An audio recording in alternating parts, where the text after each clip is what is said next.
It's Tuesday morning, and that means just one thing. We're back in the saddle with Gareth Woods, our gaming guru and proud father of Ethan. He's a papa bear, and it's all about being a creative parent when dealing with those cold winter months and spending more time indoors with the kids. It doesn't necessarily mean that you separate. We can use gaming as a means of connecting with our child and educating as well. You can see how much of an advocate I am for gaming with your child. Why? Because I'm also a proud father to little Jack. And this is awesome to me. I mean, technological advancement at the moment, our kids are going to start outstripping us pretty soon. So the gaming might be a nice way for you to catch up with them as well. But when we look at the traditional ways of educating and connecting with your child, what's different about gaming, do you think, as a father and gamer? Well, I think it's no different to you go back to, building a puzzle together or playing outside or whatever.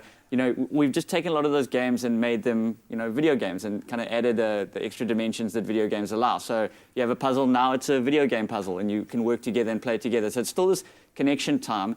And I think in the past, it's kind of been this thing where gaming is sort of, vilified and put on the side as like this, taboo thing that you don't do. It's like that's for kids. But I think more and more as a generation of former gaming kids have become parents, it's this opportunity to now share that love and passion with children, And a lot of them, the majority, even your kind of way out there, very action-packed games, still rest on one common theme: creativity. Yeah, 100%. You've got to think out of the box. So when we look at some of the things that you've encountered through your gaming, what kind of themes really come to the fore for you when it comes to gaming and educating your child? What excites you about? Is Ethan old enough to play games yet? Not quite yet. He's just turned 1 a couple of months ago. So it's going to be a while till I can actually play some of the games with him. But I think at the moment, sitting on my lap, giving him a controller, letting him pretend that it's him controlling the game is definitely one of them. But I think, as you asked, a theme that's going on, I think it's definitely much the shared experience. Yeah. So, in the past, game might have been this kind of isolated thing. You sit in your room and you play and you enjoy this sort of world created for you. Yeah. And those games still are around, but more and more you're finding games are about socialization, playing together, 2 players, same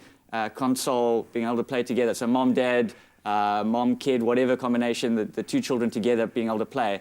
But I think the more we're sharing that experience, the more enjoyable it is for the player. No, I love the fact that you're also looking at educational mediums that are packaged in a very entertaining way. And games really are amazing and accessible, but we have so much choice at the moment. When we look at the games, and in particular the consoles, the formats that are available, what should we be looking at as a first jumping off point when it comes to gaming with our kids? Cool. So I think some games that kind of stand out as really good for kind of family fun and for kids and all that.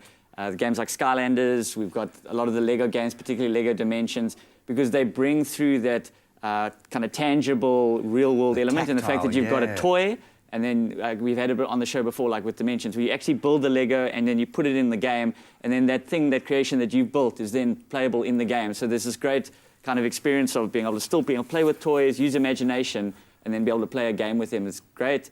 Obviously, the Nintendo Switch that's just come out is a massive move forward in terms of like family entertainment and be able to take that portable and play games. But even the kind of games that are on Nintendo tend to be those kind of more family-friendly, kind of kids of all ages, as you've described it before.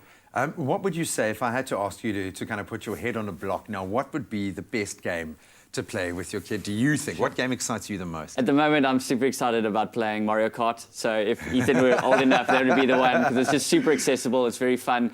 And it really brings the kid out in anyone. I mean, when we played it last time, I think with you and afterwards the crew all had a go. And you could see everyone's age just kind of like went to lowest common denominator, age kind of 5. Everyone's sitting around staring and cheering on. It was really just a fun experience. And so I would recommend Mario Kart at the moment, Oh, I absolutely love it. And as we've said, and we want to reinforce it, it's not about pulling yourself into this other world where you separate from your family. And there are games to do that, and it can be a great outlet, but it's about taking the time to connect. But it means you as a parent then have to be conscious about the games that you choose and about the console or the platform that you're going for. Oh, dude, well, with my 3-week-old and your 1-year-old, possibly at some point they might turn into superstar e-gamers that are making tons of money through the process. But thank you so much for taking the time to explore this side of the gaming world as well. Really, really exciting stuff.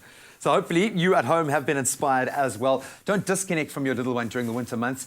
Take an interest in what they're doing. Actually get their advice. See what games they're enjoying, what they are learning through this process. I think you're going to be absolutely amazed to find out just how creative and educational the games out there really are.